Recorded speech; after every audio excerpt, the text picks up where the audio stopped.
7 months of Phillies baseball starts today. It's opening day.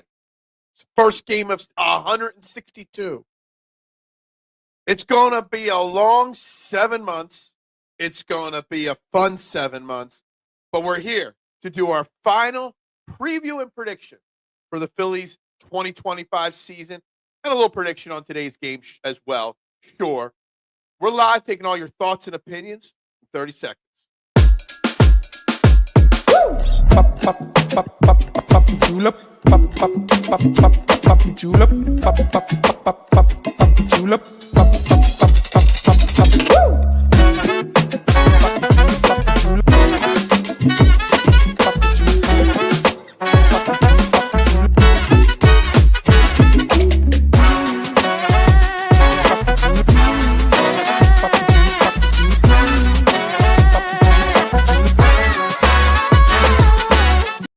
And a very good opening day morning to Phillies Nation out there.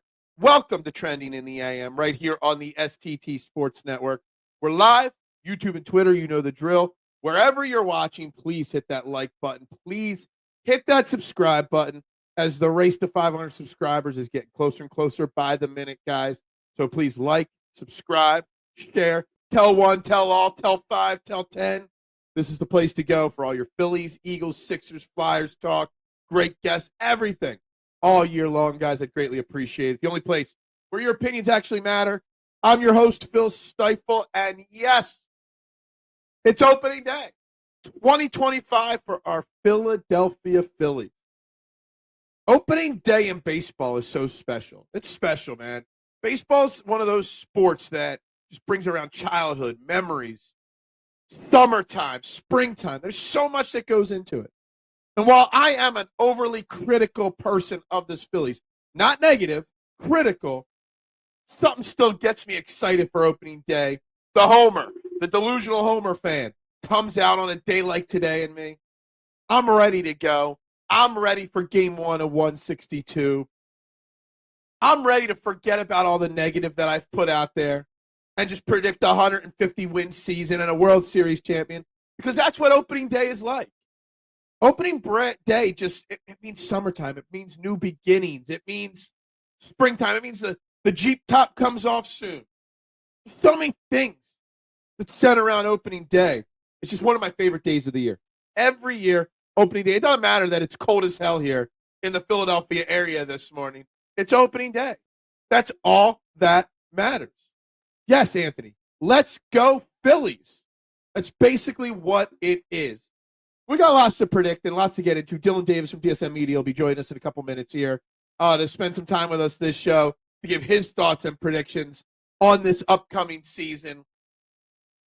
But we've got to get into a lot of predictions, a lot of thoughts. And, obviously we're going to start with, going back to what we talked about 2 days ago. Didn't do a show yesterday, but on Tuesday. And I really think it's time that this Philadelphia Phillies team starts to be held accountable, that we can be critical of them, of their failures. It does not mean that they're not going to succeed this year, but it's time for some people to hold this team accountable. This Philadelphia Phillies team is loaded. It's stacked. One of the highest payrolls in baseball. All-star MVP talent all over the roster. They are going to win a lot of baseball games. What is the value outlook? Whatever you want it to be. As long as you pay me. My value is my time. Somebody's got to step up. And I think that the number one thing that the Phillies need to find success in 2025 is not one player's performance. Not Bryce Harper's got to hit 3 more home runs this year, or Aaron Nola's got to strike out 4 more batters this year, or whatever it may be. The biggest thing that needs to happen for the Phillies to find success, and when I say success, I define Phillies success at a minimum of getting to the World Series, is someone needs to step up in a leadership role to hold the team accountable and to push this team over the top. What's up, Peanut? Everyone, make sure you click on Peanut's profile picture and subscribe to the Pixelated History. How the Phillies become the McNabb era Eagles. We'll get into that in a minute for sure. Joining me now on the I Have No Sponsor hotline from DSM Media, the great Dylann Davis. Dylann, do you get as excited as I do every year for opening day? No matter what negativity is going on, opening day brings new life to you. Absolutely, man. No matter if your team stinks or if your team is in World Series contention, opening day, all around baseball is pretty exciting. Very exciting, I should say. But the word "great," Phil, you used it on me, and I'm gonna talk about it today. This Phillies team is great, Phil. They are. The Phillies are great. And look, I think a lot of misunderstanding of things I've said over the last couple of days and last couple of weeks about this Phillies team, is being misunderstood. It's not that this team isn't great. This is a great team. But this Phillies team was great last year. This Phillies team was great in 2022, 2023, 2024. And I know those years aren't this year. But what will make this year different? And the last thing I said right when you were joining the backstage studio is I think it's going to come from the clubhouse. This team does not have that real true leader in the sense of a Jalen Hurts type leader that's stoic, that holds everybody accountable, that doesn't care about being everybody's best friend, that doesn't mind dressing you down when you don't run out of play, that doesn't mind, you didn't take that game seriously enough. That's what this team is missing. And I think somebody, and I don't know if there's anybody on this team that could do it, someone needs to step into that role, and that could be the difference between winning 95 games but losing in the NLDS and winning 92 games and getting to the World Series again. Yeah, no, I absolutely agree. It's been part of the problem for the last couple of years. We hope or like to think that it's Bryce, right? But I think what we've learned, and maybe that changes this year with how things have gone in the past, and he's finally pissed off or something's clicked that he's got to figure it out. But we hope that it can be him. I don't think it is. We hear that Schwarber is kind of that guy, right? He might be a little bit of that leader. JT a tiny bit, but outside of that, there really isn't anyone personality wise that, like you said, is going to ream anybody out or get on anybody, when they're not doing their job or when they're not doing what they're capable of doing, not caring about being everyone's best friend. There's two ways to look at that, right? Because you've heard the rumors before about Jalen Hurts and, a leader like that kind of, I don't want to say excluding himself, but, removing himself from being buddy with everyone on the team and maybe, not having the best relationships with everybody. But then he goes and wins a Super Bowl and you see what that leadership looks like, where you have this Phillies team is they and their wives are vacationing together and they're getting dinner once a week at someone's house and doing all that stuff. So the chemistry's there. But when it comes down to brass taxes, someone has to get on their asses. Yeah. Absolutely. Like somebody referred to it yesterday as, because I was saying something, I put out a tweet yesterday. I don't want to hear dancing on my own anymore. I don't want to hear bedlam at the bank anymore. After a meaningless fourth inning single, I don't need them doing hand gestures to the dugout. Right. I don't need Garrett Stubb vibes kind of talk anymore. What I need is results. And someone's like, what? Do you want them to have no fun? I'm like, no, you can have fun. You could celebrate a walk-off home run. You could do that. But what I want is a more business-like approach to the season. Because that's what the Eagles were. They still celebrated big touchdown catches. They won the NFC Championship game, partied for 20 minutes, and then got right back to work. You know what I mean? Business-like approach. And someone responded to that tweet with, they said it in a different way. They said, the Phillies are too much like a frat party, where the Eagles are more like a Fortune 500 company taking it on a business today approach. And I think that's what the Phillies need to look at this season, because if they fail this season, their best friend Rob Thompson's gone. If they fail this season, JT or Kyle Schwarber or both are gone after this season. There's going to be this incarnation of the Phillies team that we love. This is it. This is their last chance this quarter. So they need to take that business-like approach this year. Yeah, no, I do agree from that standpoint. I think that starts structurally as well, like not just with, within the locker room and the players. It starts with how they approach this roster. And I know it's something very small. It's like very minuscule in a lot of people's minds, but you said arguably the most important name of just being a vibes guy. and that was Yeah. Garrett Stubbs. And Yeah. he's a Philly sweetheart, right? And he's got the playlist, and he's fun, and he's got the overalls, and everybody loves him. He sent down Rafael Marchand to start the year, is the backup catcher to JT Realmuto. JT definitely needs more days off per week this year, maybe 2 games off a week. And Marchand is the guy that we've wanted up. It's very small. I'm not suggesting like the backup goaltender theory when it comes to hockey and the Flyers. Oh, this is so important. It's important. It's not that important, but in terms of, all right, we got to cut some of the shit. Like, this roster, putting together the best roster, the most talent on this roster is more important than having my friend, my good buddy on the team in his overalls. Yeah, absolutely agree. Look, Freddie's saying this team needs a Dutch-type player, and I know, Dylan, you're too young for the Dutch era and the 93 era, but I know you know about that era from your, your history lessons and stuff like that. There is, like, Darren Daulton, Freddie, like, and you know this, Freddie, if you didn't run out a ground ball, you didn't want to get called aside by Darren Daulton. You didn't want to disappoint Darren Daulton. You didn't want Darren Daulton to say, hey, you, come here. You know what I mean? And so everybody, you had John Kruk, the goofball leader. You had Lenny Dykstra, the smash a baseball bat leader. And then you had Darren Daulton, the real heart leader of that team. Yeah. You've got Schwarber, you got Harper, you got leaders, but they all lead the same way, and no one else is there to hold people accountable. So I love that. They don't have that, Freddie, and no one's going to evolve into that. And Rob Thompson's not Charlie Manuel. No, exactly. See, the thing is, hold on, but we'll get back to Peanut's comment in a second, because you bring up Charlie Manuel, and that's something very interesting, because Charlie Manuel was a player's manager, just like Rob Thompson. But Charlie Manuel knew when to change the page. Charlie Manuel knew, hey, Jimmy Rollins didn't run out that ground ball. Take a seat. How many times do we see Bryce Harper not run out a ground ball and something can happen? Everyone's like, well, it's a 162-game season. It doesn't really matter. Well, those same people that say that crushed Jimmy Rollins for the same actions in 08, 09, 2010. At least Charlie Manuel held him accountable. Did we lose Dylan? I think we lost Dylan there for a second. Oh, what happened to Dylan? Dylan will get back in as soon as he does. I don't know what happened to him right there. But anyway, I love that man cave sign that Dylan has. Yeah, it's a good one. It is. This team needs the top 3 players to be on the same page, all business. That's all I'm asking for. I am looking for a more business-like approach this season, Al. That's what I want. Business-like approach. I want them to – we're going to take him off the screen for now so we don't see his there he is. He disappeared anyway. I want them to come in.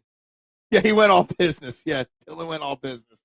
I think Dylan's business just crapped the bed. I want them to look at this as a job, not a frat. When someone responded to my post yesterday about this being one big giant frat house here in Philly, it really rung true. It's something that really stuck in my craw because it's true. It is, one big game, one big party to them. And these guys are making $300 million, hundreds of millions of dollars each. They need to take it more business-like. They need to, what we did a show a couple of weeks ago. What can the Phillies learn from the Eagles?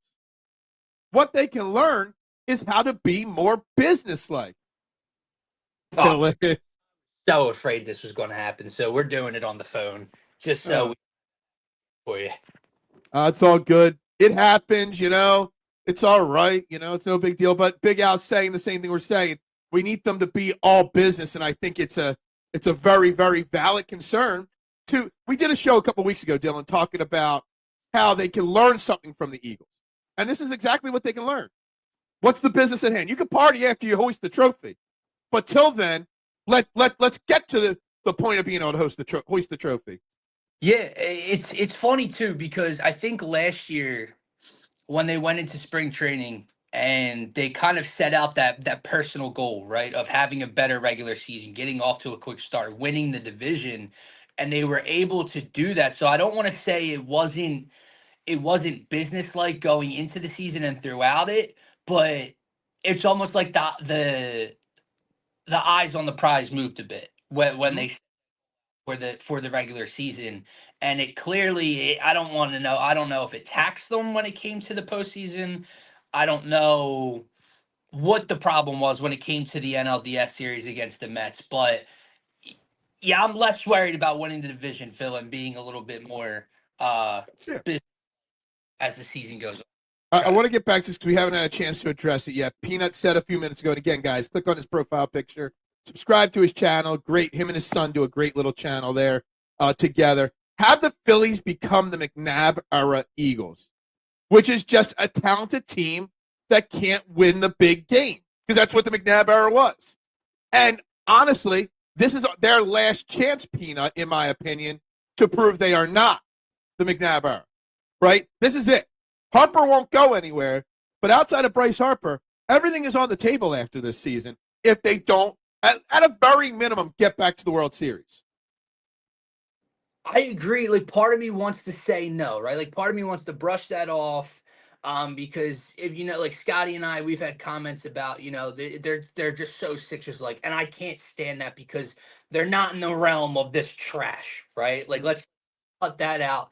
But when it comes to the McNabb Eagles, you're talking what, 4 straight NFC championships, a Super Bowl appearance mixed in, which you're on the border of exactly that. This is the year, and you talk about the age, you talk about the contracts, like you said, a Kyle Schwarber. They're talking extension, and sure, would I, in theory, love to have Schwarber back. But if you have the same result this year, things are going to need change. So, yeah, this is arguably the last chance, probably the last chance for this core, for this unit, to change that theory, to change that comparison, because if not, they're not going to all be together for 3 more years or anything like that. Absolutely. Big Al says, F the daycare, F hot, being hot and sexy, accountability. But see, the thing is, to be held accountable, you have to have somebody that can hold them accountable. And I say, F the day. I don't want to hear the word daycare anymore. First off, the daycare's old now. Alec Boehm's going to be, what, 29 this season? Stott's a little young and all, but the daycare ain't kids anymore. It's time for them to show some maturity, and maybe that's part of it.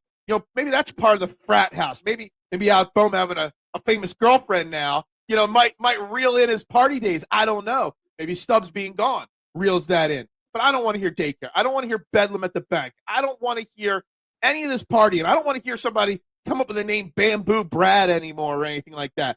I want seriousness. I want it taken. And I know that'll make baseball no fun to some, but if they win the championship in the end, isn't that what the whole goal is? Yeah, I think you make interesting points, right? Because some people are going to take that as like you said, like no fun, Phil, right? Like, because who said that about me? Somebody said I'm no fun. I'm fun, baby. I can have fun, baby. No. It's like, you know what I mean? Like, it's like when some of those fans like complain that like a guy plays video games at night instead of in the gym, practicing his free throws or something like that. It's nothing like that, because I do think the little things in terms of the daycare and the immaturity or the partiness all comes together in terms of the lack of leadership from that standpoint. So it's not just, they do the big balls thing when they hit a double, or it's not to say they can't have fun or do anything like that, but when it affects the leadership of the clubhouse because everybody's buddy, then you might have a point. Yeah, no, absolutely. And if Rob Thompson can't be that guy, somebody's got to step up and be that guy. And I don't know who it is. And I don't. I think this is a very great point to get into. I think we can start talking about the season itself and guys that need to step up this season or do something more or less, whatever. And I think 2 names, because you talk about a very old team. This is complete different from the Eagles. The Eagles are a young championship team. The Phillies are older, but they got 2 semi-young players in Bryson Stott and Alec Boehm. And Alec Boehm had a phenomenal season last year, till about the last month of the season and into the playoffs, and he was pretty atrocious. Bryson Stott, it turns out, was injured most of last year, and that might have been some of his struggles. Who's more important to take a next step forward, in your opinion, Stott or Boehm? Wow, that's tough. I knew this was going to be a question like about Stott and Boehm, and I've been battling in my own head for 24 hours on this. That's a very difficult thing to answer. I'm going to go with Alec Boehm, and the reason being the potential lineup shift that Rob Thompson goes with, if it turns out that Trey Turner's leading off today, Bryce Harper gets put into the 2-hole. That puts Alec Boehm in a very important spot in this lineup in 3-hole. Like when last season ended and the way that his season ended, and kind of not to the level of I effing hate this place of a couple years ago, but the frustration was noticeable when it came to Alec Boehm. And you're hearing these rumors and these articles throughout the offseason of he's, trusting and talking to people about his relationship with the fan base and stuff, and how he's just frustrated and it doesn't feel like everyone loves him back because he loves his team and city. A, he needs to mature, but B, the people like me who were saying he needs to go, I need a new third baseman. If the team wanted to send a message, Alec, they give you one loud and clear if they slide you in the 3-hole. You are now expected to produce. You will be put Bryce Harper and Kyle Schwarber more than likely. Alec Boehm has to step up more because he's going to be in that role of driving in runs, hitting for more power, being more consistent at the top of this lineup, where Stott's very important. And if he can have that sophomore year jump that we didn't get from him last year, his junior, that would be huge at the back end of this lineup. But Alec Boehm has to produce in the 3-hole, or this team is going to have another lineup shake in a month or so if they decide to go this way. I mean, you bring up the lineup shake and everything, and all season, all we heard was Trey Turner's going to be the leadoff hitter. Then literally with it like this, an about face from Rob Thompson. Well, maybe, maybe not. And I've been saying it all along that I did not believe Rob Thompson right from the get-go on this lineup change, because that's just what Rob Thompson is. That's who Rob Thompson is. And today will be the day, because today we got Zach Wheeler going on the mound for Game 1 against Mackenzie Gore, who is a left-handed pitcher.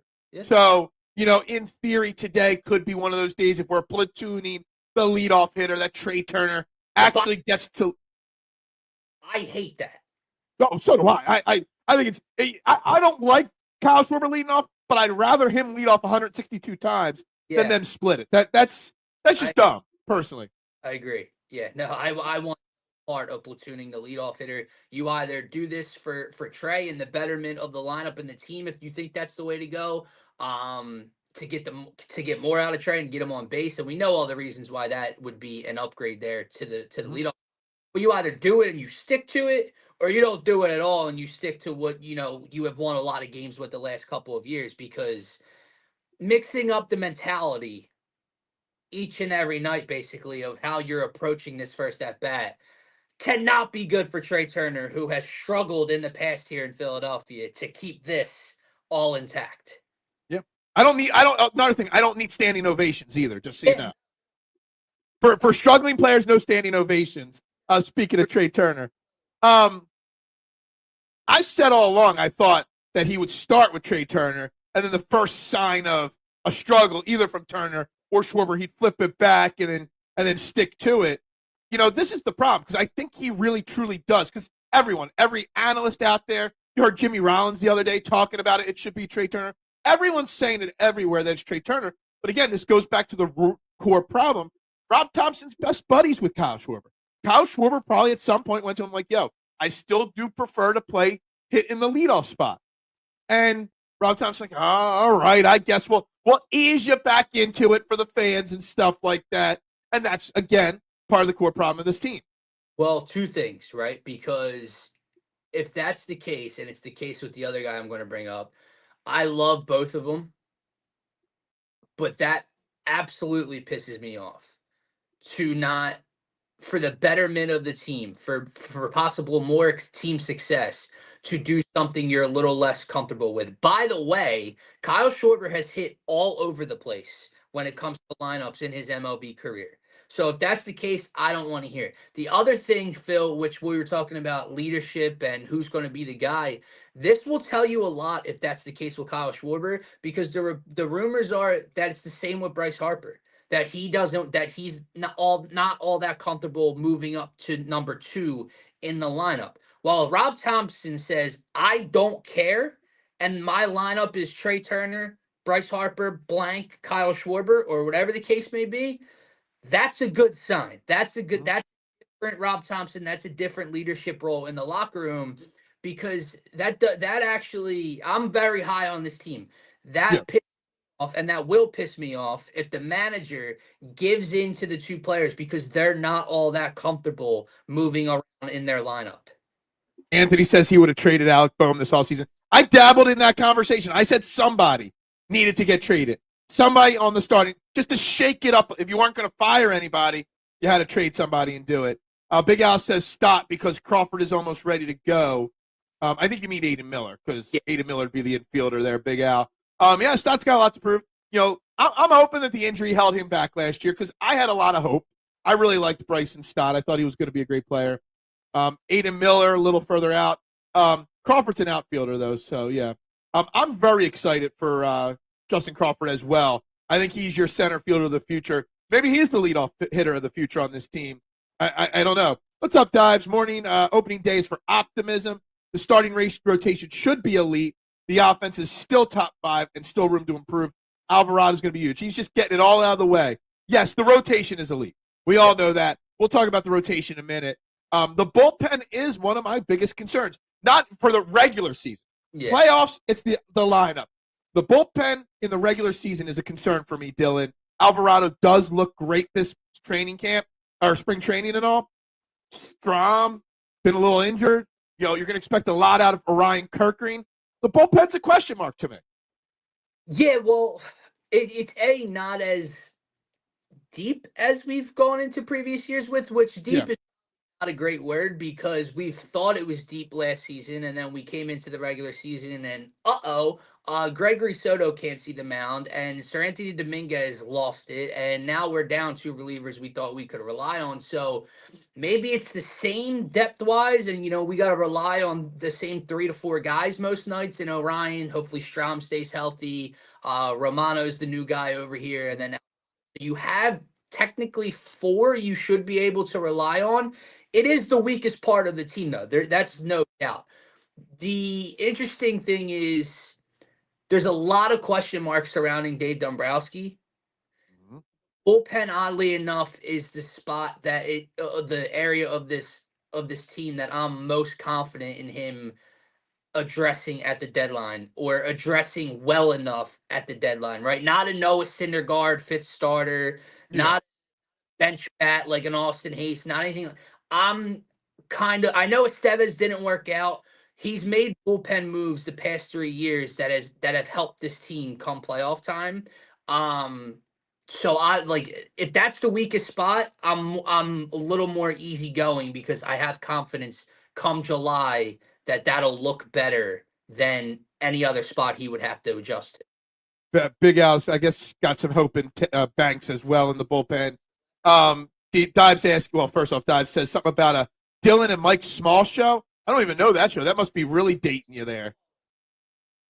Spitballing, Phil. Spitballing? I don't even remember that one.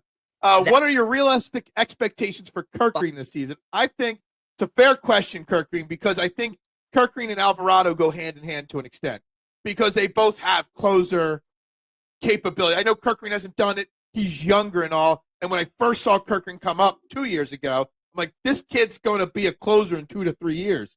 But yet going into the season, we know Rob Thompson doesn't like to have a set closer. He likes to go based off of situations and stuff.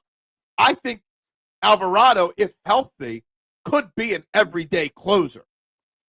But on the flip side, Kirkring is going to have to step up in this bullpen because there isn't an Estevez or a Hoffman this year. Maybe Kirkring can be the Hoffman this year for the team. Just a random way to phrase this question. Who's going to end up with more saves this year, Alvarado or Kirkring?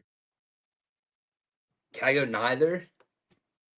Can I go? Always a politician, always taking the other answer. I know. I honestly think Matt Strom or Jordan Romano is going to be one of those 2 guys. I think Romano, series closing coming over from Toronto.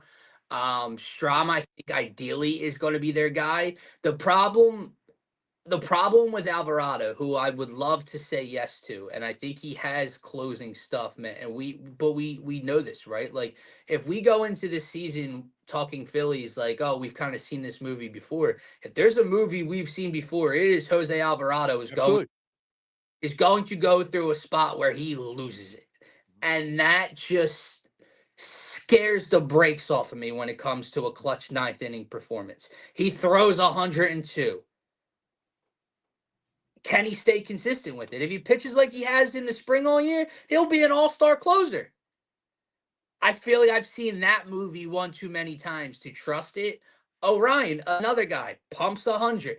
He's got to throw it more, Phil. I mean, how many times over the last year and a quarter, year and a half have we seen this kid just throw sweeper after sweeper after sweeper? Dude, you pump 100.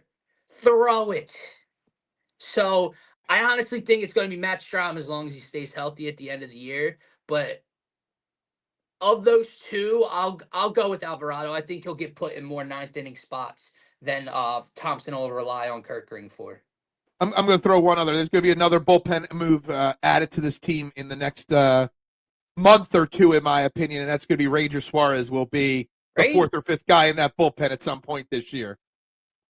Is that a Andrew Painter coming up comment, Phil? It's a no, it's a double thing. Because I said it last year. I actually said it was a 2022 where he was starting and pitching out of the pen in the playoffs there, that his body wasn't going to hold up as a long term as a starter, that they needed, and he showed he can pitch out of the pen. I think for his own personal health and longevity, he needs to do it. Plus, when Andrew Painter comes up, I set the date over under July 10th as the over under for Andrew Painter. You don't need Ranger Suarez once Painter gets up here. So, pen for him at that point. I believe it was Jason Stark yesterday on the Fanatic. It could have been someone else, but he said that Andrew Painter is Garrett Cole, by the way. Yep. Take that for whatever it's worth. But dude, I didn't hear that, but I heard somebody else on another radio show say the same exact thing. This kid is a freak. He's what, 6'6"? I mean, he's just opposing on the mound. I can't wait for him to come up, but I do agree with the Ranger point. And that'll make the rotation and the bullpen even deadlier, the pitching staff even deadlier. But he showed it to you last year, right? And I don't want to say, oh, you gave him one shot and, not see it again. But, I mean, he went on that, 11 start thing, Phil, where he didn't give out one run in the last however many innings. He was 10-0 or 10-1 to start the year and then got hurt or spiraled out. His wife came up from wherever. Yeah. And when his wife came up, that was literally the end of him right there. And also came back for the postseason. And he pitched well. He didn't pitch deep. I remember the one Mets game in Citi Field in the playoffs. He didn't get past 4 innings, but I remember he bases loaded jam twice. So he's still Mr. Calm, Cool, Collected. He's still jams. He still is the guy you want on the mound in a clutch situation. But he cannot throw 5, 6, 7 innings every 5 days for this team. His body won't do it. Yeah. Which outfielder on the Phillies needs to step up the most this season? So the outfielders, obviously, Nicky Castellanos is still out there in right field. You got Brandon Marsh is supposed to be the everyday guy. He's supposed to be the everyday guy for years now, and that Rob Thompson hasn't stuck with it, so I'll be shocked if he sticks with it this year. And obviously the big offseason addition of Max Kepler in left field. I think I'm gonna answer it, but then you're gonna either like or disagree and explain why. That Brandon Marsh is the key to the outfield this year because he's got to prove he can play every day. And also, Brandon Marsh has the tools to be a great baseball player. You gave up your JT Realmuto replacement, Logan O'Hoppe, to get Brandon Marsh. JT Realmuto's at the end of his career now. At least with Philly, he's wearing down. Yeah. You need Brandon Marsh to pay that trade off, to become a successful everyday starting center fielder. So agree, disagree, or other comments on this question? No, I do agree because you need that consistent play in center field, man. I'm so tired of the platooning like we talked about the league, more specifically here. And simply because the alternate just doesn't cut it for me either. It's all right, well, Brandon Marsh isn't good at hitting left-handed pitching. Well, is Johan Rojas good at hitting anything? Is Johan Rojas going to, when he plays, going to hit for 250 even? Is Johan Rojas going to be productive? Yeah, he's great in the field. Johan Rojas is a kid you want on the team, can play defense in the late innings, 9th inning, can steal a base if you need a run late in the game, whatever. Brandon Marsh needs to have a level of consistency this year. If you're 2.5 months in and the dude's still hitting sub 200 against left-handed pitching, $160 against left-handed pitching, I don't know what the answer is, but this is a make it or break it year for him. Phil, they went to like he got like a 2 mil arbitration deal this year. There were rumors if he was going to be one of those pieces that they move off from for change this year. So to your point, from that trade, which was pretty big at the time, and in the moment 3 years ago, you're okay with it. And most people, absolutely. to your point, we're a long way down the tracks now, and you are right. JT Realmuto's days as being the best catcher in baseball and being the guy that's here playing 140 games for you are gone, and they're trending towards being gone for good in a couple, like very, I don't want to say very soon, but shortly. So that, yeah, you want to see payment for that trade. Yeah. He's got to be able to do something against lefties. He's got to Yeah. be able productive outs or put together productive at bats against left-handed pitching in order for him to stay in the lineup. Another great good morning, Joe. Great comment from you. Expectations for Christopher Sanchez this year. Obviously, last year was a big breakout year for Christopher Sanchez. He got rewarded with a very nice contract extension this offseason. But also, I'm kind of thinking football with this, where you see guys, initially come out with that big spark, then they have the sophomore slump. We saw that with Stott last year. Do you expect the same, more, or less? I would lend to think it's the same or less, that maybe he regresses, and regressing a touch he still would be a very good pitcher, but I don't know if I could see him taking over the number 2 spot in, maybe he pitches game 2, but in the hierarchy of this rotation, I don't know if I've seen enough to say that yet about Christopher Sanchez. Phil, I believe in Christopher Sanchez. I believe that he's going to have a really good season. I am terrified at how much the fan base is unified over this thought. I'm terrified at how many clips I'm seeing of Christopher Sanchez Cy Young value this year. It feels like the public and gambling. It feels like everybody is taking the over and Vegas doesn't lose. I know it's different, but it scares me a little bit how many will think the same thing as Joe. And I don't disagree. Like, he's up to like 98 now with his fastball. Yep. That's ridiculous. We saw how good he was last year. He was an all-star last year. I think he can be an all-star again. I would pray to God that he's a Cy Young candidate. But it scares the shit out of me that our crazy fan base is all on the same page that Christopher Sanchez is going to be like Zach Wheeler's competition to a Cy Young this year. It really is crazy. I did as always. I put my bet on Cy Young and MVP, but this year, because Wheeler and Harper, their numbers were so low, I parlayed the two of them: Wheeler, Cy Young, Harper, MVP. I forget the number. It was something like $5 pays like $600. Hello. Both of them win the award. So I took a little fun parlay instead of throwing 10 on each right there. But I would never have even remotely considered dropping even $1 on Christopher Sanchez Cy Young. I think he's like plus, oh God, 1,800 maybe or something like that. Yeah, not doing that. Put these 3 teams: Mets, Braves, Phillies, in the following categories: World Series champion, wild card, disappointment. I'll start and just say Phillies in the wild card spot. I will go, if I'm filling the rest out, I'll go Braves World Series and I'll go Mets disappointment. I'm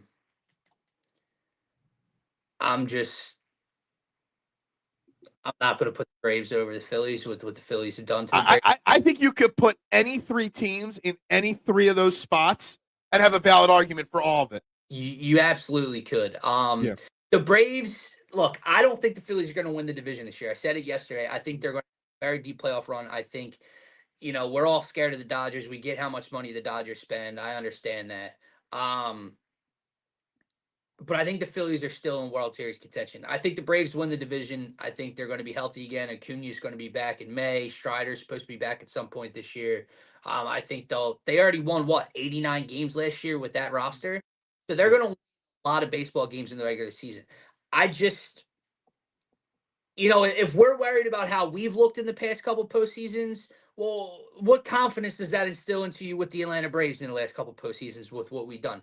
The Mets, They went out. They made the NLCS last year. We know what they did to us. They added Juan Soto, Phil. Who? Pitching staff effing stinks heading into this year. Now, maybe they add something. Maybe they get a little healthier. Dude, they are beat to shit. Clay Holmes their opening day starter tomorrow? I'm not. Who?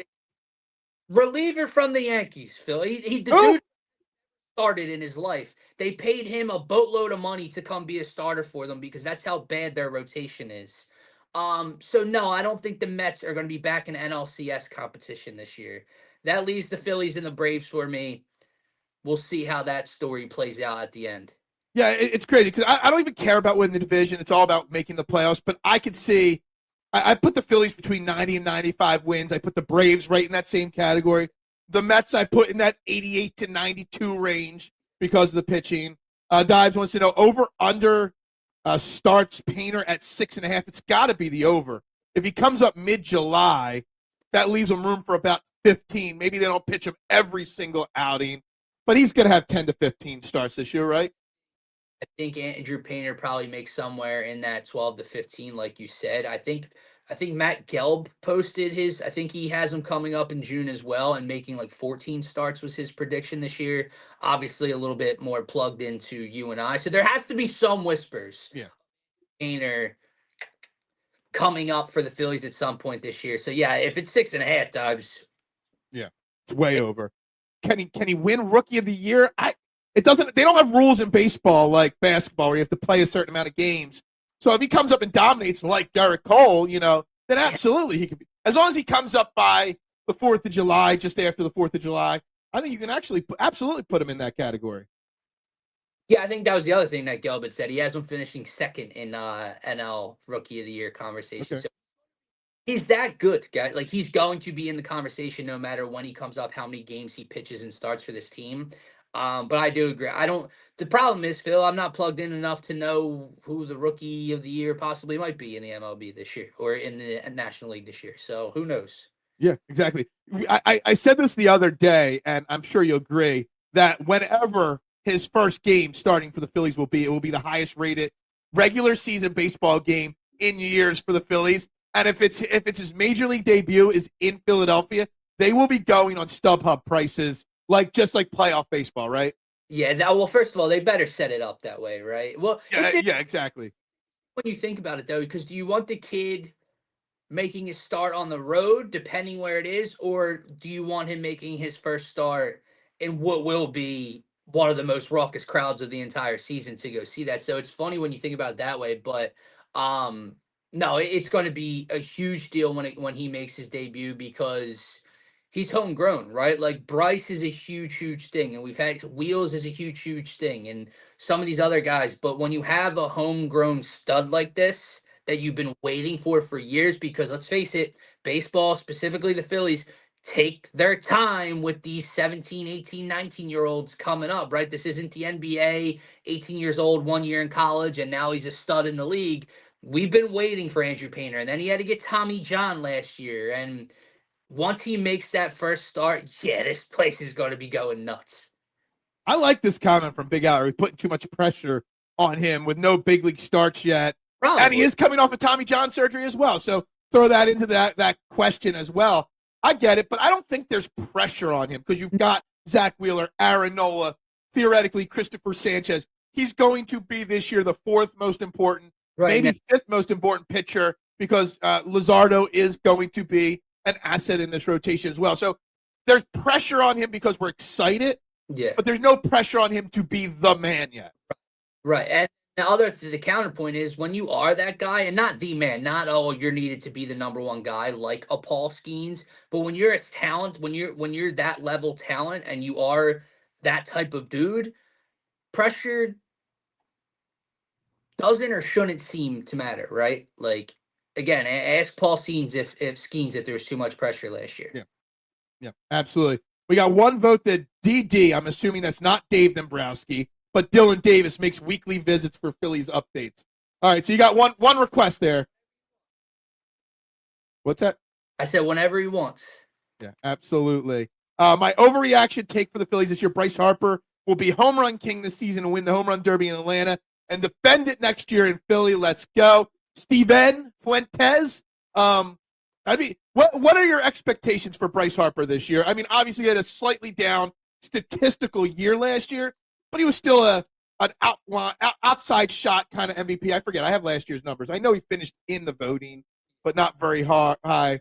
He was 6th in the MVP voting last year. Only 87 RBIs last year. What are your expectations for Bryce Harper this year to kind of get back to real MVP form? Yeah, I am amped for number 3. And I said this yesterday to Scotty.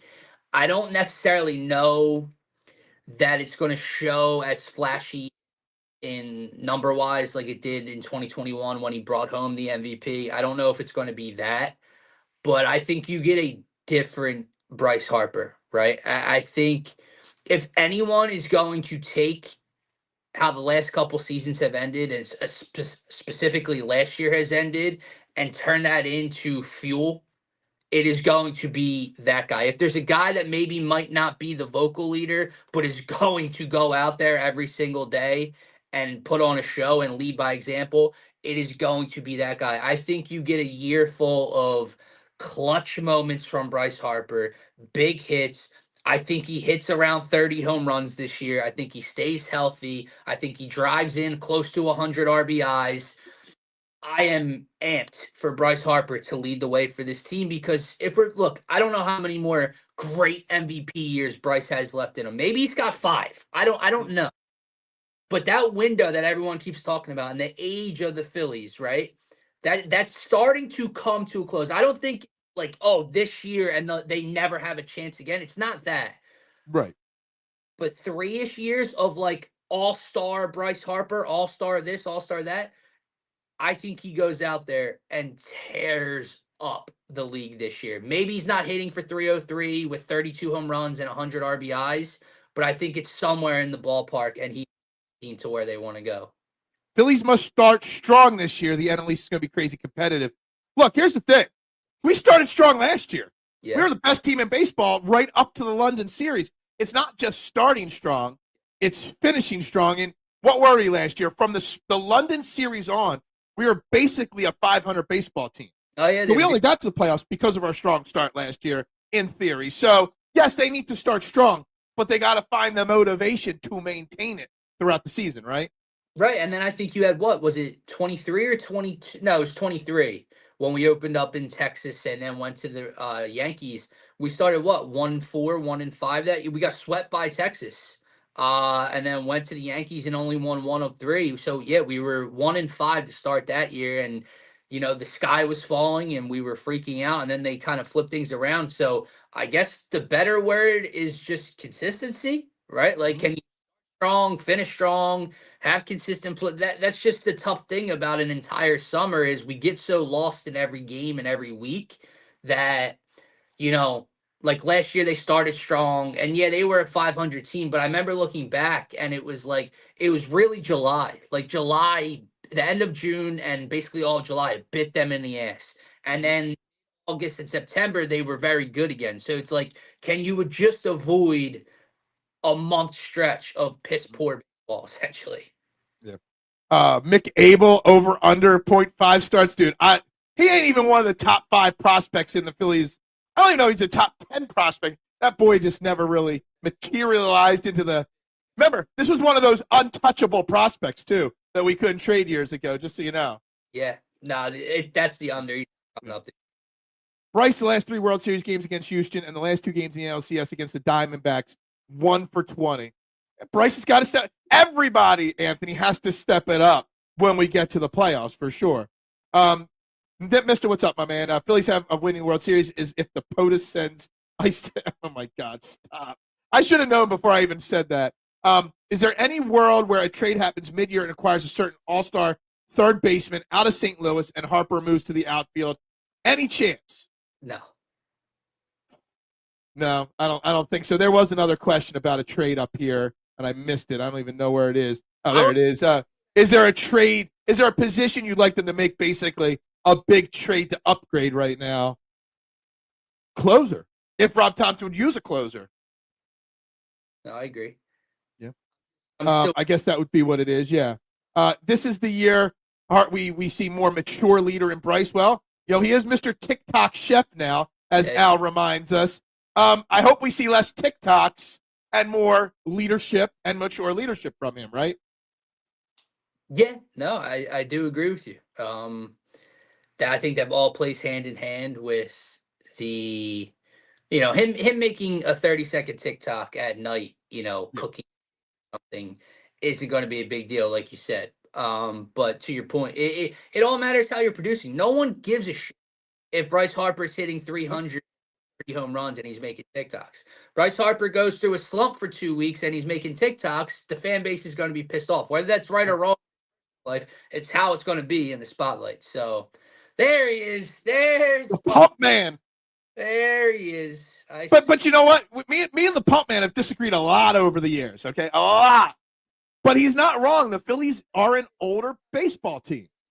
Because let me ask you a question. Have you guys looked at the Dodgers' ages? They blow the fucking roof. And everyone, this year, they're going to be great again. But everyone acts like the Dodgers are going to be this World Series threat for 7 more years. Freddie Freeman's 35 or 36 years old. Mookie Betts is 32 or 33. Max Muncy's 34. So on and so. They're all mid-30s. No one talks about it. Shohei Ohtani's over 30. No one talks. I got a perfect counter to that.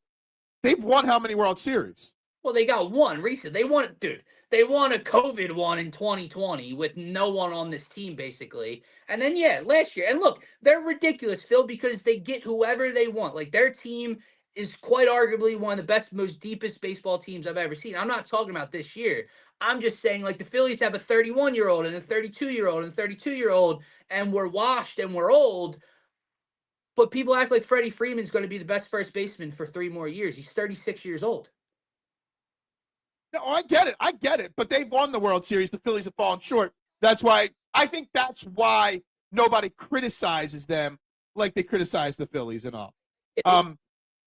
Yeah. Go ahead. What were you going to say? Carlos Santana. What did he do? Throw a couple Gatorade bins? He took a baseball bat to a Gatorade jug and smashed some things. Basically, I joked about it the other day. If you've seen, obviously, the movie Moneyball, when Brad Pitt playing Billy Beane walks into the clubhouse and smashes the radio, says, "You like losing?" And goes on that rant there. We don't have that guy. We don't. Yeah. And we kind of do need that. You know what I mean? On hitting season today, they said the Phillies are the 4th oldest team in baseball. I'm sure that the Dodgers are right up there with that too, though. You know what I mean? He's not using his mic. His computer crashed. He's using his cell phone now. I mean, he's an old man. He doesn't know how to turn a computer on, K1.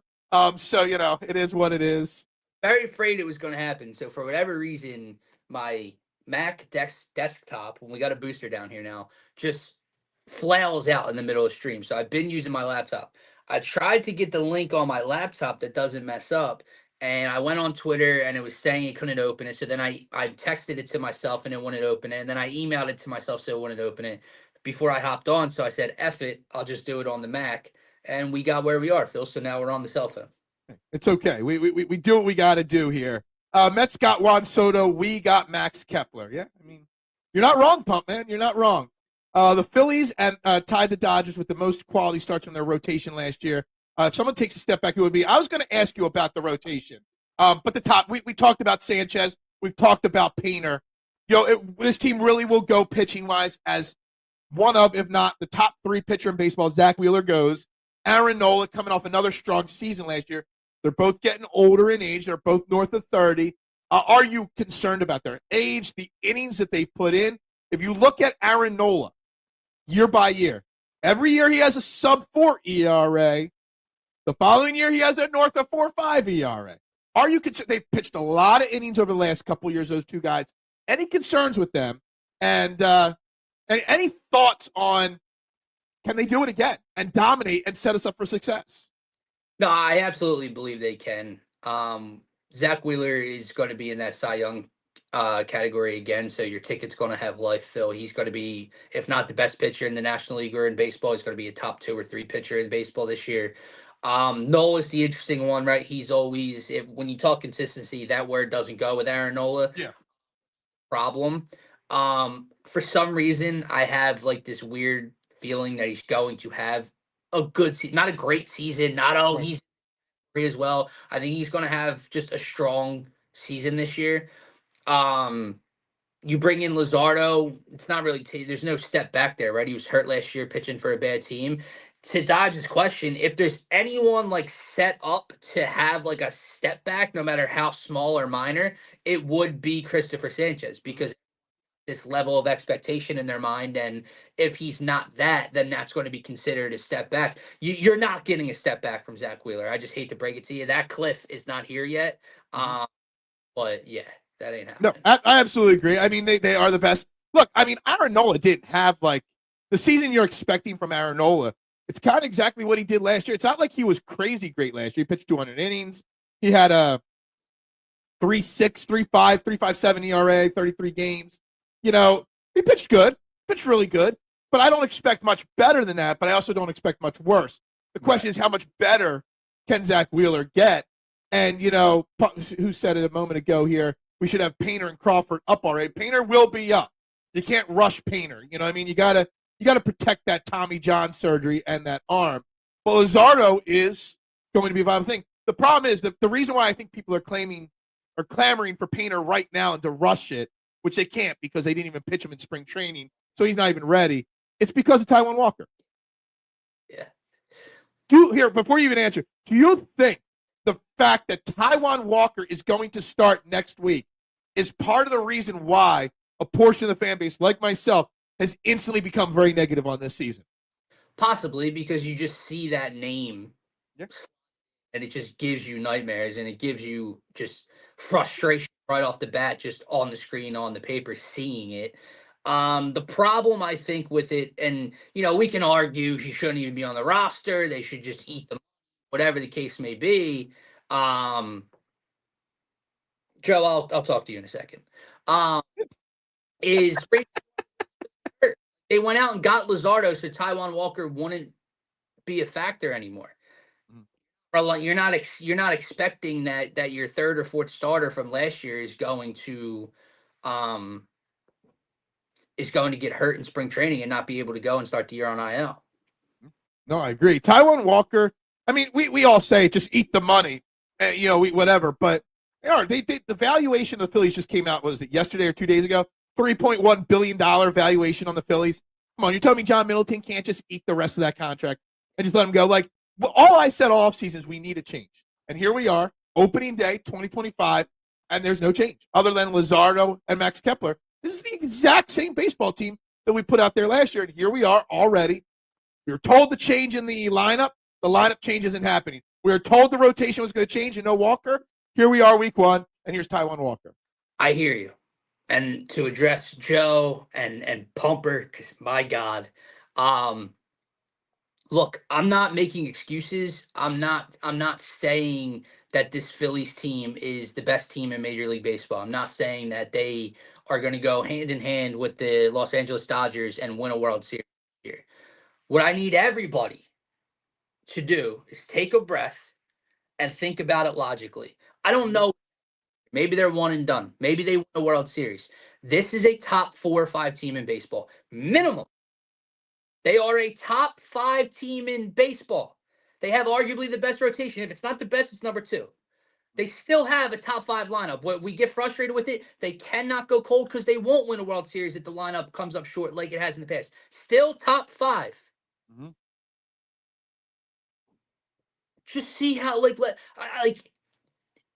I don't know. I don't know that we've had another team in this city in any sport that is heading into their respective year as a top 4 team in their league, and people are so negative or anti them. I'm not saying you, but I'm like, when people say you're making excuses, what do you like? What, like, they haven't thrown a pitch yet this season, right? Like, I'm not making excuses. Let's just see what happens.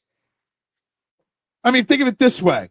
I mean, yeah, I'm not overly excited for the expectation wise for this season, the end result expectations, but DraftKings got them as the 4th favorite to win the World Series at 12-1. That in and of itself tells you what the outsiders expect or think of this Phillies team. And yes, as I do every year, I drop the $5 on the Phillies to win the World Series because why wouldn't I? I'm a fan. But that does tell you that they're the first team outside of single digits. It's the Dodgers, it's the Braves, and I forget who the third team in the top above them were to win the World. The Mets aren't favored better than the Phillies to win the World Series. Possibly Yankees, and then that's it. Yeah. But and that might have been before the news of Garrett Cole going down. Right, exactly. And they've lost a lot of pieces this year. Yeah. Stan on the IL to start. LeMahieu's on the IL to start. I'll say this. I said this to Scotty last night. This team and what's going on right now in this fan base has done a complete 180 from the East. It's just funny how when you give things time, and I'm again not saying this was going to happen, not saying they're better than the Eagles are at football, but where were we at the end of 2023 with?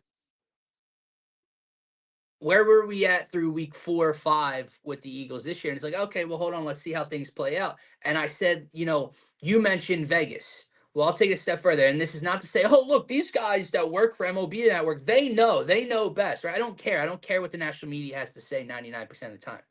But throughout the Eagles season, all our fan base did on social media was moan and whine and bitch because the national media said bad things about our team. They didn't believe in our team. Why doesn't anyone believe in our team? We want this attention, or we want them to believe in them the same way. Well, I have watched 5 different people from television, clips on TikTok of bigger podcasts, other experts that cover the league, either picking the Phillies to win the World Series, losing in the World Series, winning the division, Bryce Harper MVP, Zach Wheeler Cy Young, and we're the ones complaining. It's crazy. It is. And look, I'm one of those people complaining. I am. But again, I'm not complaining as much as saying I see why they failed and came up short, right, and I want them to make the changes, but I haven't seen any of those changes happen yet. And I'm the one out here saying as well, yeah, I don't think they're going to win a World Series, but they're still going to win 90-plus games this year. They're still going to compete for the division. They're still one of the best teams. I just need to see, again, bringing the whole full circle to with the start of the show, I want to see a business-like approach. It's not that I don't want them to have fun. They can have fun. Look, back in 1993, Darren Dalton, John Kruk, and Lenny Dykstra got smashed out after every single baseball game. They sat in the trainer's room, and they drank each a case of beer every single night. And that was fine. This team, I don't know. I don't know if they take that business-like approach where they enjoy the partying. And I'm not saying going out and clubbing, or I'm just saying they enjoy the fun more than the work. And yes, they need to be able to do both. And I don't see it yet. But the talent is still there that'll win them 90 games. Correct. And the talent's still there on a team that, yeah, and I know, because I get everyone's concerns, right? They're going this way. They made a World Series. They lost in a Game 7 the round before. They got booted in the NLDS last year. They are going backwards. I completely understand it. There's not many teams, guys, that are going to a World Series and then hosting a Game 7 of the NLCS and then winning their division. Like the Phillies over the last 3 years. And we got nothing to show for it. And that's the thing, right? But they've been the most consistent, best baseball team over the last 3 years. All I'm saying is give them one more chance. They come up short this year. They're not business-like. They fall in the wild card of the NLDS again. They lose to the Mets or the Braves. Yeah, heads need to roll. And if they run it back, I'll be in the same boat with you next year of what is Dave Dombrowski doing? We've seen this before. I'm just saying one more go. One more round. Yep. The Phillies Blue City uniforms are back this year, and they're the worst than the I'll say this. I love the Blue City uniforms. I'm the only one that does. I'll take it a step further, and y'all call me a hater for this. Blue City Phillies, greater than Kelly Green. There, said it. Great. That's crazy. You don't actually think that. Oh, I hate Kelly Green. Oh. I hate Kelly Green. You've never heard me say that? I've gotten bashed by so many people for hating Kelly Green, but I stand by it. I don't own a thing of Kelly Green. But to say the blue and yellow Philly New City. Oh, man. Look, I would give you leadway, Phil, if you ranked Kelly Green Eagles as like your least favorite retro Philly jersey, or any Phil, like if you had like the powder blues, the pinstripes, you love the orange, the Flyers color, the Sixers black Iverson jersey, I'd give you leadway. The City Connects, dude. First off, I love blue. Blue's my favorite color. Anything blue. I would say 90% of my closet is filled with blue. So that's part of it right there. I hate it though. What's your beef with the Kelly Green? It represents the golden era of losing in Philadelphia with the Eagles. Buddy Ryan won jack shit with the Eagles in the early 90s, late 80s. So it represents my start in football, and it was all losing. So well, two things. I'm talking from an aesthetic pleasure. Secondly, they brought him back and we won a Super Bowl. Does that change your thought process on winning at all or no? True. It's a fair point. Look, I just love how much it gets under people's skin when I criticize Kelly Green. I'm not a fan of Kelly Green. But also on the flip side, I just love how much it pisses people off. To live what you criticize in the Kelly Green. The City Connect Phillies being above it is crazy. It might be a little crazy, but I do actually like the blue colors because I like blue. I like the powder blues. Anything blue is my wheelhouse. So here, you know what? Because of that, we're going to change the overlay here. We're going to make the overlay blue for the day. Rest of the morning here. There we go. We got some Phillies blue as the overlay for the rest of the show there.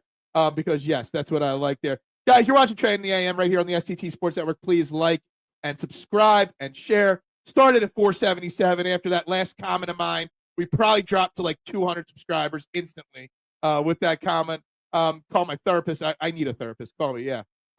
Remember the mayo? Yeah, I did say mayo on a cheesesteak yesterday or 2 days ago as well. I do like that. Blue City is worse than those garbage unis in 2007.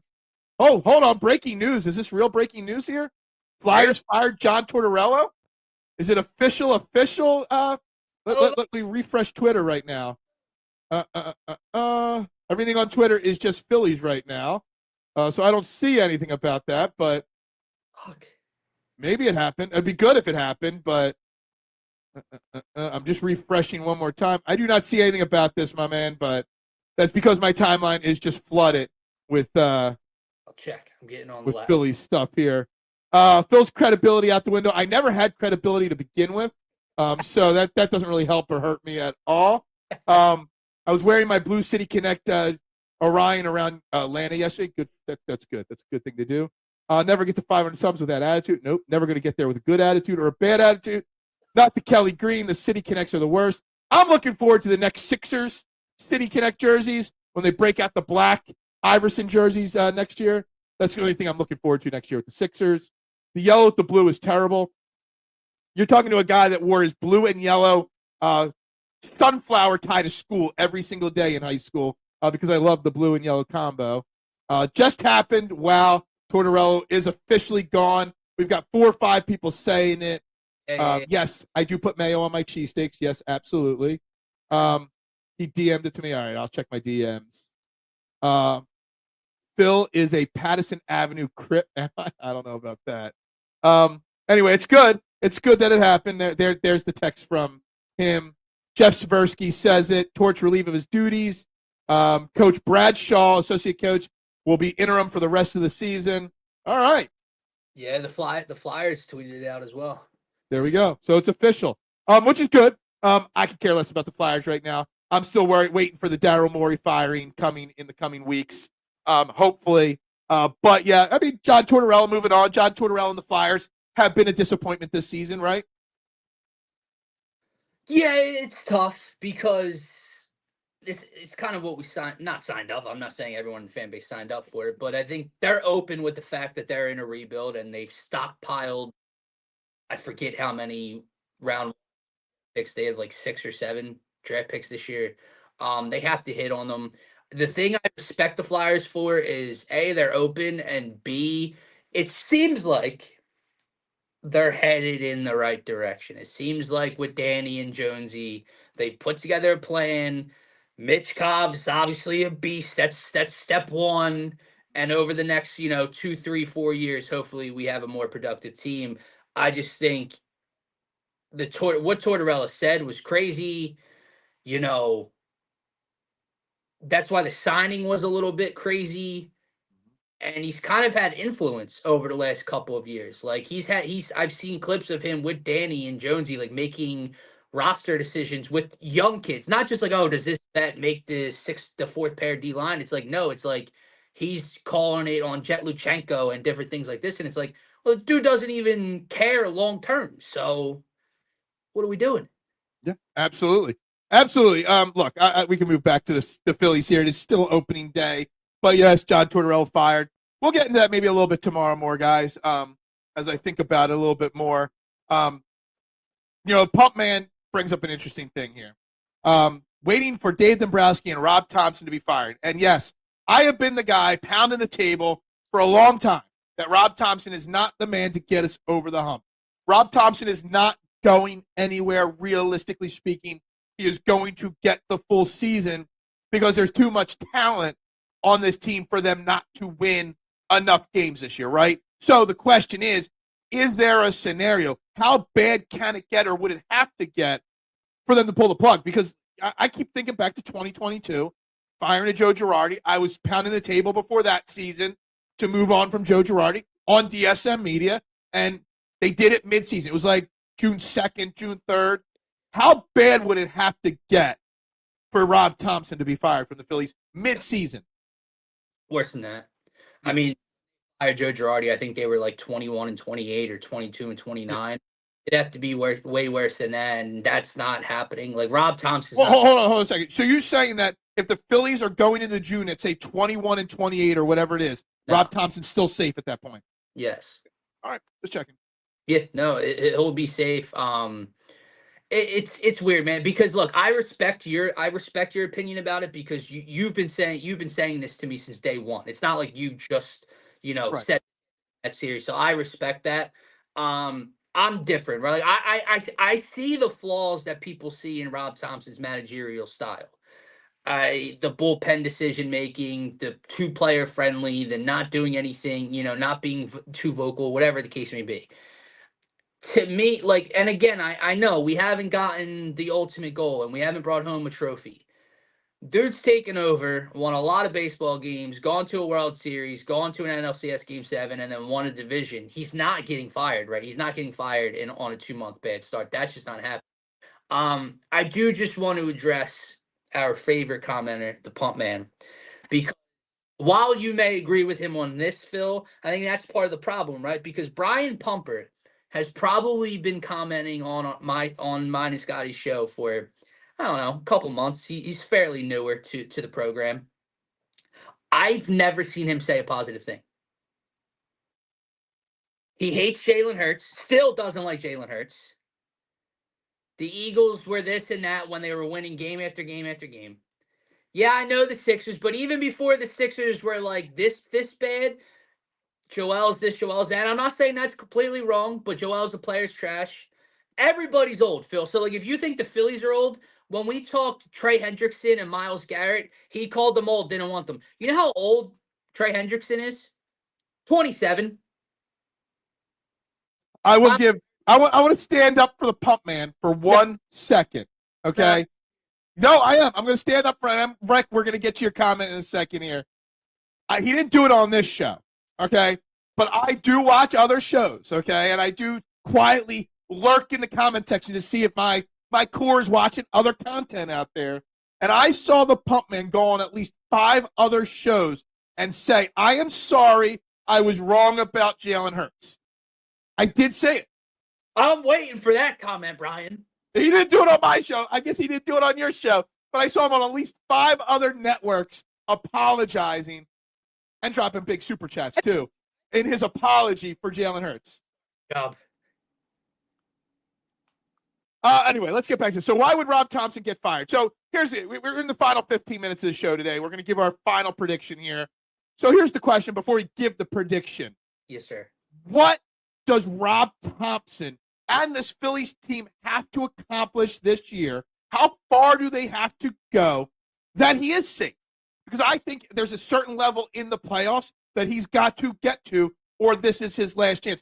He might not have to win the World Series, but I think anything less than appearing in the World Series probably gets Rob Thompson fired, in my opinion.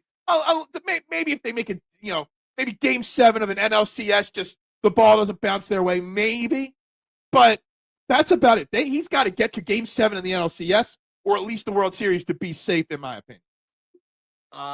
It's the NLCS for me. I'm not trying to lay down the excuse train, but if you go to the NLCS and lose to the Los Angeles Dodgers in 6 games, he ain't getting canned.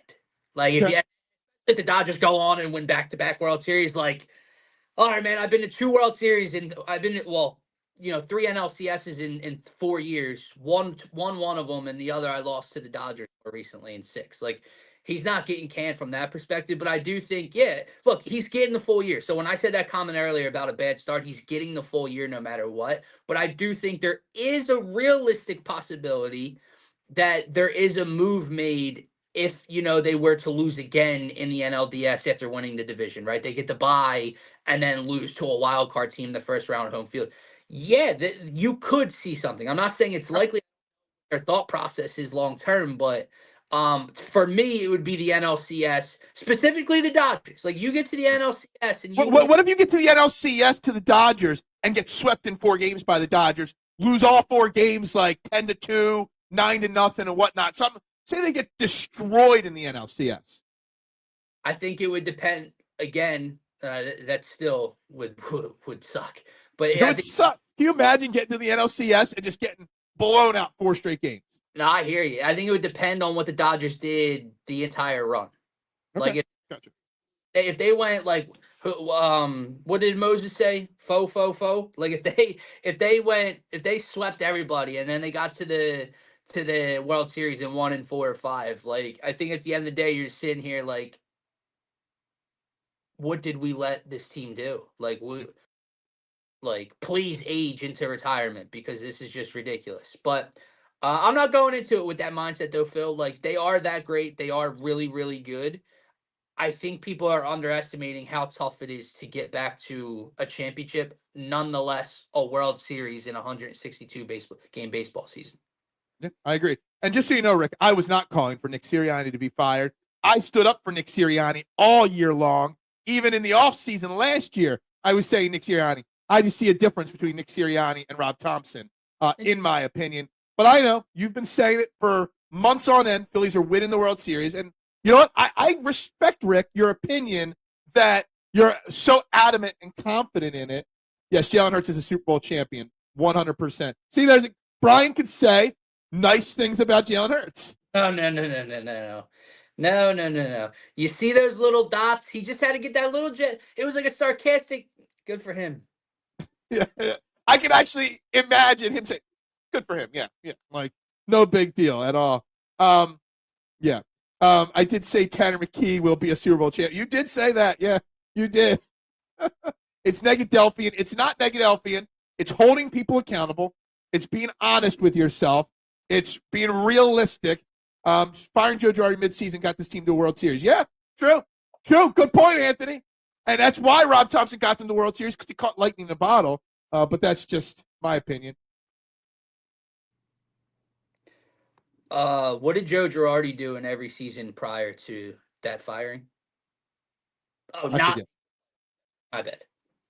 Okay, he didn't make the and was 21-29 and then got fired. Phil had a full head of hair last time the Phillies won the World Series. I'm trying to think what my hair looked. Actually, you know what? I'll have to find it, because 2008 is when the pizza shop opened up, and I actually had long, shaggy hair then. So, You had what? Longer, shaggy hair. No, you didn't. Yeah, like it was almost borderline mullet. I'll pull up a picture and I'll send it to you of me at the pizza shop grand opening. I hadn't gotten a haircut in like 8 months. So, yeah. I was also about 60 pounds fatter than I am right now. So, for the World Series run. Yeah, exactly. And the Phillies did win the World Series that year. There you go. The fellas, we lost to Sean Manaea and the Mets like that. Yeah. Hey, Pumpman, we might disagree on the Eagles, but we're agreeing on the Phillies here. Dude. Nobody's talking about firing the manager. We're talking about what would it take for that to happen, and what goals. Don't we set goals for our teams every year? Seriously. It's okay to be positive, but you also got to be realistic as well. They've been running on parallel lines the whole time. I don't know about that. One's got the World Series or Super Bowl. One does not. I mean, to be fair, we're still in the same calendar year. We haven't started yet. Yeah, exactly. Sirianni's a great coach. Topper is not. So I'm not even gonna. I just want to ask, and you can answer if you want, but to that comment, why? Like, explain to me why Rob Thompson's not a great coach in your opinion. Like, give me examples of why he's not a great. Because he doesn't hold his players accountable. Okay, that's a fair. That's fine. I mean, he knows baseball. I mean, he's been around baseball for 50 years. But there's a reason why, through his 50-year coaching career or whatever it is, that he was always a bench coach, never the main guy. Because he's a great second-in-command guy. Larry Bowa is one of the best bench coaches in Philadelphia Phillies history. He was a terrible manager during his 3-year run as a manager, right? Because there's a reason for that. John Vukovich was the first base coach for 30 years, rest in peace, to one of the greatest Phillies coaches of all time. Never got a chance in the big chair for a reason. Rob Thompson didn't get that chance for a reason. Joe Girardi left the Yankees in 2010, 2011. Rob Thompson did not get promoted. He stayed as a bench coach. There's a reason. That's it. I hear you. I think I would hear you more if they haven't had the success recently. But also, the only thing, like, I asked that question because people give back to me, what has he done? Like, what has he won? Well, let me, like, because then I would say, like, man, you in the same comment you said Nick Sirianni's a great coach. Well, if the Eagles would have lost the Super Bowl this year, was Nick Sirianni a great coach, or was it just because they finally won a Super Bowl? I was saying Nick Sirianni was a great coach before the season started. That's but then like we have I don't know, because then it's like the Eagles had playoff success. They've been to a Super Bowl. They didn't win anything. The Phillies have had playoff success. They went to a World Series. They haven't won anything. One's a great coach. One isn't. I don't know. I just see two different personalities. One that knows how to manage different personalities, and one that doesn't. Look, you saw that this past year, and Nick is a great coach. He's the greatest Eagles head coach of all time. Absolutely. But at the end of 2023, you couldn't share that sentiment. Maybe you did, but I watched players quit on him in Tampa Bay. Charlie Manuel was a bench coach at one point, just so we're clear.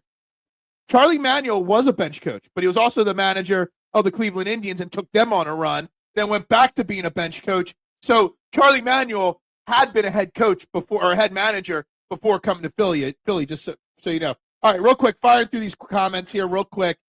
We got to get final predictions out here, just so you guys know. I want to say, Dylan, this is my prediction, and this is not going to fly over well. It's not. I got the Phillies winning 92 baseball games this year, okay? I have them finishing second in the division behind the Braves, okay? I have them losing in the NLDS again this year at this point. And unfortunately, that's just where I have it. Maybe they squeak to the NLCS, but again, just like you said before about the Dodgers, it's going to be very hard for this team to get back to the World Series. I got them losing in the playoffs, probably the NLDS, 92-70. It's unfortunate, Dylan. And that's fair, but like I think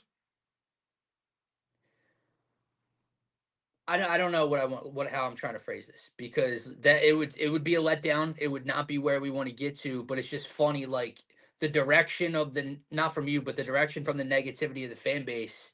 Like 93 wins to the playoffs and getting to the NLDS is not like a bad season, if that makes sense. It's not what we want at all, but it's not a bad season. So to hear how they talk is funny. But I have them winning 93. I just wrote that down last night with Scotty. Look, I said it on the Faith Fanatics.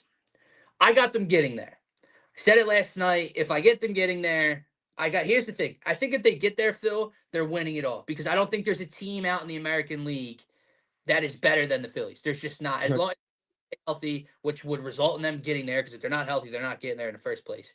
They're there healthy. There's not a team in the American League better than them.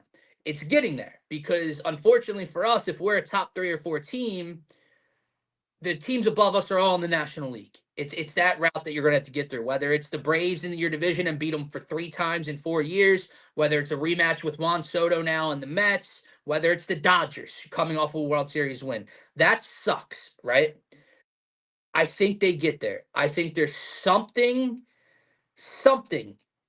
more business like you're asking for. And I think it starts with number 3. I'm not saying that's vocally. I'm not saying he's a get on your ass kind of guy this year in the locker room. I think it starts with him. I think you see an MVP type of season from him. And I'm praying to God that you get a different approach from the lineup. And I think that's where leading off of Trey Turner comes in. I think that's where Max Kepler, who does not chase in the 6 or 7 hole, comes in. I think it's where Bryson Stott, who led the league in walks in spring training at the bottom lineup, comes in. Different approach, lack of chase rate, get to a World Series, 93 wins.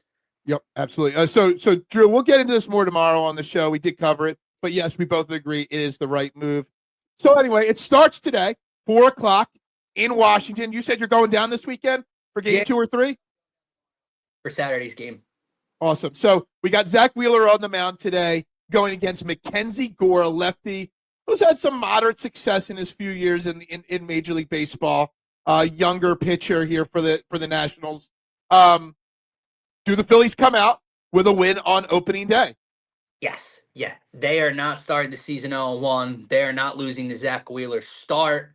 I can't imagine what 7:30 p.m. tonight would look like if Trey Turner's your leadoff hitter and they change the lineup around and it's a Zach Wheeler start and the Phillies start 0-1 to the Washington Nationals. I can't imagine what my social media feed is going to look like.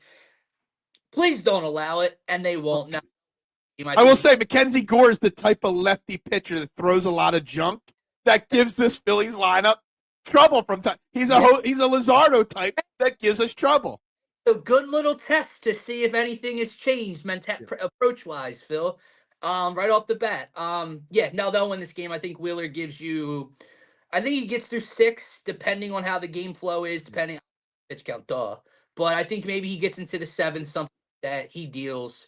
And I think the Phillies will score – I'm between 4 and 5. I'm going to go they win 5-2 or 5-3. Okay, Rick's saying 7 runs for the Phillies. I like that. I was thinking 7-2 today for the Phillies to get off to the hot start. Weather seems to be okay, so we don't have to worry about that. If they can get somebody to step in and become a great closer. Yeah, well, we talked about that, Drew, but we are up against the wire here, so we've got to get ready to wrap this show up. Guys, make sure you're following Dylann and DSM Media, DSM_media. Subscribe to their YouTube page as well.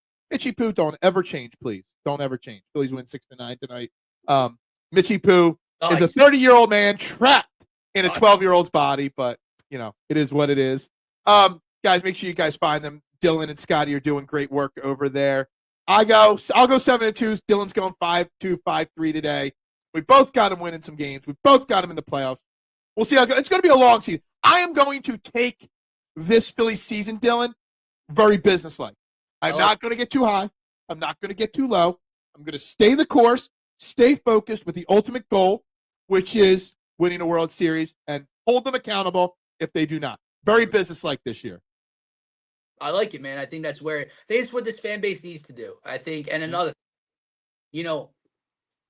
don't let them get away with it, right? Like, because they're paid, they spend, right? They're 4th in payroll. So get on them, right? But be level-headed, be open-minded, right? They lose a baseball game in May. Season's not over, folks, right? So let's see how they start things off today, Phil. But it's a great day. I think the weather's pretty, I think, 50s? I got my Philly. I got like 3. It's cold as hell here. And I don't know about you, but in Coatesville, I got 3 layers on today of Phillies. Right after I hit end live, I'm going to go upstairs. I'm going to take my Philadelphia Eagles flag down off the front of the house, and I'm going to go put up my Philadelphia Phillies flag. So it's time, right? It's okay to take the Eagles flag down now, right? Yeah. No, you're good. You're good. Okay, great. Rick, thank you very much. Thank you, everybody, for tuning in today, guys. Greatly appreciate it. Guys, go check out Rick's show, too. Rick does a great Eagles podcast. I'm sure tonight he'll have some Phillies talk on it as well, guys. Everybody have a fantastic opening day today. Guys, we always say go Birds, but it's opening day, right? We got to say ring the bell, right, Dylan? Ring the bell, brother. Bubbles up, guys. Have a great day. We'll see you tomorrow, guys. Pop, pop, pop, pop, pop, pop, julep. Pop, pop, pop, pop, pop, pop, julep. Pop, pop.